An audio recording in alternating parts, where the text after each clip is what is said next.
know that Thielen's going to be there for him. Yeah. And he knows that Thielen's going to be there for him in every situation. And Thielen has that knack of working back to the quarterback when the quarterback's in trouble.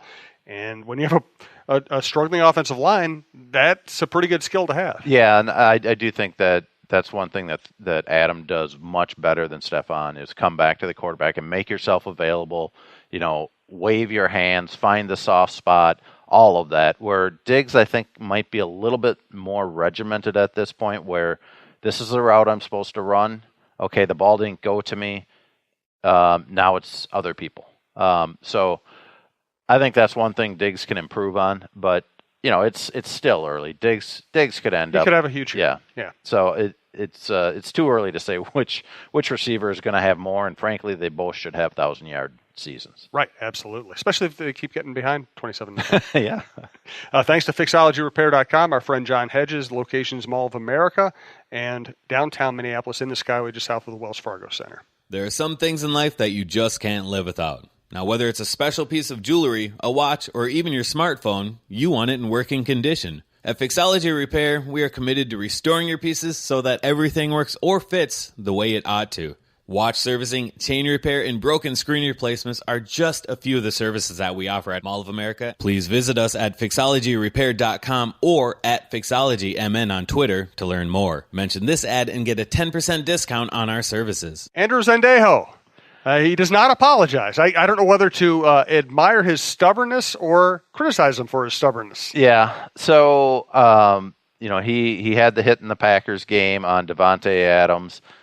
Some people would say, okay, he wasn't leading with his helmet, which might be the case. But he was also put in a tough situation. And this is why some of these rules are so difficult to officiate. Because if you look at that catch, Xavier Rhodes is covering Devontae Adams, and he's going to tackle. Rhodes is going to tackle Adams, and it almost looks like Rhodes gets a little bit of face mask that wasn't called, which causes Adams' head to dip, which then Sendejo's helmet hits his. So it was a helmet-to-helmet hit. And I asked Sendejo on Friday, if he'd heard from the NFL. He said no, which is basically a lie because they find out Wednesday or Thursday if they've been deducted. But he did say, he wasn't going to talk about that hit specifically. So I asked him about hits in general, and he said, I don't play outside of the rules, so I don't need to change the way that I play. The problem is that the rules have changed since Sendejo got into the league. Harrison Smith has done a really good job of altering his style of play from his rookie year, or maybe even his second year. And Sendejo is still just kind of this human torpedo, which, it can be good at times, but it's more of a, 1970s defense mentality than the current era we're in, where people are going to be protected. Head injuries are a big deal, and the NFL is there to enforce it. So, and the Vikings are going to end up with a couple more fines out of this game, I think. Anthony Barr is going to end up with a fine for his horse collar on Josh Allen.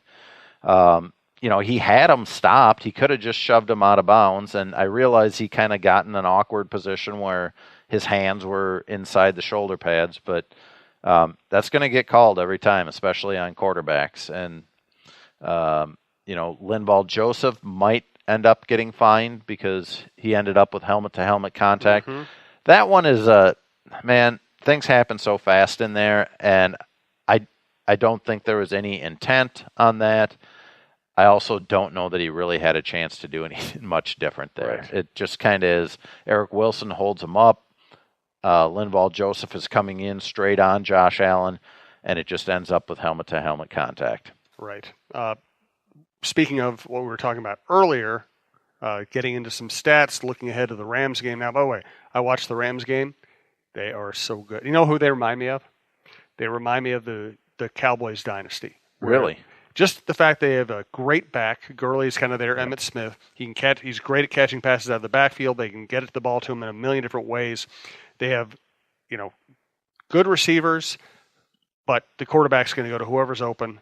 So it looks like somebody's always wide open in their offense. Yeah. And if somebody's not wide open, then they run with Gurley and he gets 5 yards to carry. It's just like they look really scary offensively. Yeah, and I think a lot of that has to do with Gurley. I mean, if you are a defense looking at how do we stop the Rams, what's the first thing you want to do is try to take Todd Gurley out of it.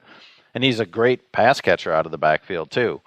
So the other thing that is interesting to me about looking at the Rams, and I haven't had a chance to watch that game. I haven't had a chance to watch any of their games yet. I plan to do that the next day or two. But just looking at their team, Andrew Whitworth is really the big name on that offensive line, and it doesn't look like they have a lot of other big-name guys. John Sullivan's there. But they aren't giving up a lot of pressures when you look at the statistics. Now, I don't know how it looks from a game standpoint. Looks like Goff can just stand there as long as he wants. Yeah, and that's what the Vikings are going to have to change. And it's going to be really interesting to see, is Everson Griffen ready for this game because of his knee injury? And then he wasn't even at the game on Sunday. Mike Zimmer calling it a personal matter, and that's all I'm going to say about it. Well, if that's all you're going to say about it, yes, it absolutely brings it to the point of what happened. I mean, near I can tell and checked into it, there's nothing legal going on, but I just don't know why you wouldn't be at a game if you could be there to support your teammates. Hopefully everything's okay with his family, but it is a red flag when Zimmer puts it like that. When he, if it was a family matter, he could have easily addressed that and kind of put it to bed. Hoaglund, Tony Hoaglund is your State Farm agent in Champlin, and he's my State Farm agent. Hey, Minnesota sports fans. This is your local State Farm agent, Tony Hoaglund. I need you all to ask yourselves this question. If you're in an at-fault car accident and you are sued for $700,000, how much of that $700,000 will my current insurance company pay?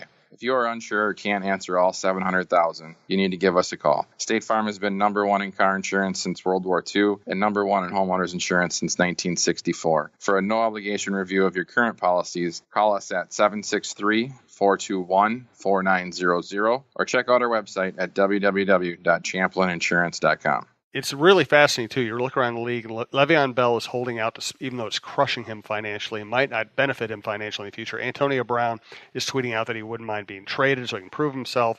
We've seen it seems like we're moving more toward an NBA model where the players are the story and want to be the story. And that's where the Griffen thing is a little concerning. He's dealt with some injuries.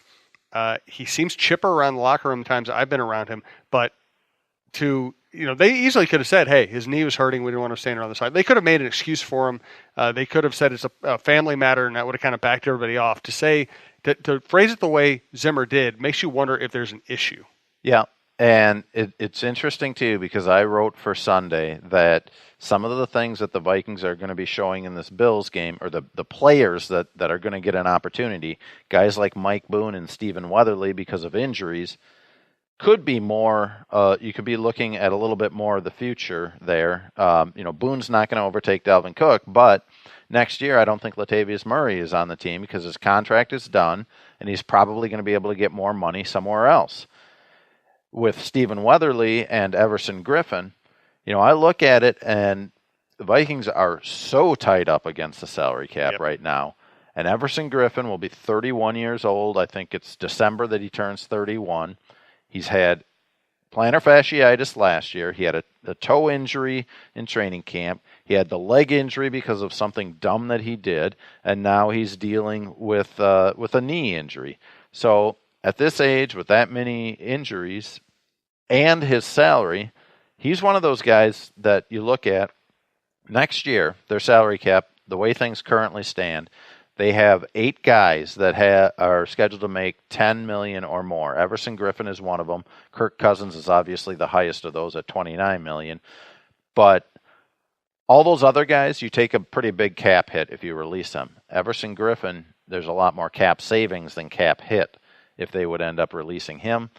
And, if injuries and personal matters are going to continue to come up, you do have Danielle Hunter who's coming on strong, and maybe you find a decent guy to complement him, whether it's Weatherly, Tayshaun Bauer, or somebody on the free agent market that isn't going to cost you as much. It's just it's concerning, and it's a matter of where the Vikings are with their salary cap situation. Let's talk more about the Rams and the matchup on Thursday night.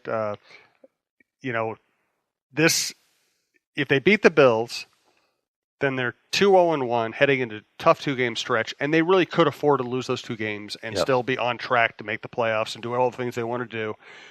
Now, all of a sudden, the Bills game, they're facing a potential 3-game losing streak and a 1-3-1 record after 5 weeks, which I wouldn't write them off by any means. No. They still have a lot. I mean, they still could be a 10-win team and make the playoffs and win the Super Bowl.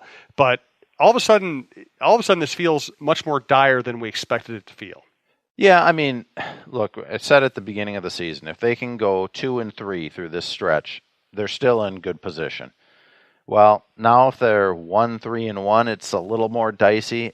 But to me, the most concerning thing is you had a Bills team that was kind of on the ropes and you should have been able to beat, and they took it to you in your home stadium where you're supposed to have all this momentum. The Vikings have been so good at US Bank Stadium, and this is a little concerning the way that this thing came down, because they exposed the Vikings offensive line. They got to Cousins. He wasn't great.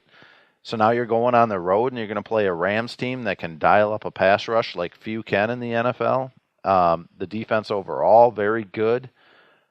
If you come out of here 1-3-1, like you said, you're not out of it, but you've got to really figure out things in a hurry after that to be sure you don't have any letdowns where you're playing teams that you should beat and you don't, because that's exactly what happened on Sunday. And what intrigues you about the Rams? We know they have a very good passing game. They have a great running back. They have a strong defensive front. Anything else that people should know about them? I mean, the defensive front is going to be key in this game. If the Vikings can give Cousins time, if Cook is healthy enough to play and can help expose some aggressiveness from the Rams defense, that should help. To me, some of the biggest injury news besides Everson Griffin, Dalvin Cook, are they going to be ready, is also Marcus Peters went out of the game with injury. Aqib Talib went out of the game with injury. And so both of those two are huge for how much can the Vikings do offensively. And the interesting thing is, I think before the season started, you look at the schedule and you think of the Rams-Vikings with the Rams defensive front, the Vikings defense, think that could be just a slugfest. Now you could see, with the way the Vikings are covering people and with the Rams injuries, you could see this being a shootout. Yeah, and you know what? The play action is going to be huge in this game for both teams. If Dalvin Cook is healthy and able to play action to him has been very good. And I talked about kind of the Vikings linebackers getting sucked up on eye candy and stuff like that, where they're absolutely set on stopping the run, whether that's a scrambling Josh Allen or whether it's a running back. They've got to stay on their assignments, and they've got to be better with that. So Kendricks, Barr, Eric Wilson, Ben Gedeon, all those guys have to be sure that they're covering their assignment and trusting that the other guys are going to make the plays that they're supposed to. The Rams came in on a roll last year. They shut down Jared Goff very nicely. Now they're out in L.A., so it's going to be a different situation. You don't have the momentum of that the stadium, US Bank Stadium, gives the Vikings, and it's a big response game. I mean, they very well could get blown out of this game, and that's going to cause all kinds of issues. I mean, ended up yesterday seeing Zimmer and Rhodes kind of having words on the sideline, because Rhodes didn't defend a pass quite the way Zimmer. I mean, they still held on third down, but the difference was, I think it was somewhere in the neighborhood of a 10-yard pass. The difference was now they're in field goal position, and Zimmer didn't like it, and you could tell those two are going at it. So you just hope this isn't kind of so much tension within the team that if another bad game or two like this happens, they start going after each other. And Rhodes has been pretty chippy. I mean, he got into it, Diggs at training camp in a pretty serious way, not just a little skirmish, but in a pretty serious way. Now he's fuming. Now he's going at it with Zimmer. I don't know if that matters. Cornerback is, a position where he can be kind of a Deion Sanders type and have great success. But there are all these little things that are starting to add up, and you wonder just, how tight this team is. Well, yeah. I mean, there is that opportunity for the pressure to get to them so much that it kind of tears them apart. Rhodes has been okay this year, but he hasn't been great. He hasn't been a shutdown guy. I mean, they only targeted him, I think, once in the opener. Then the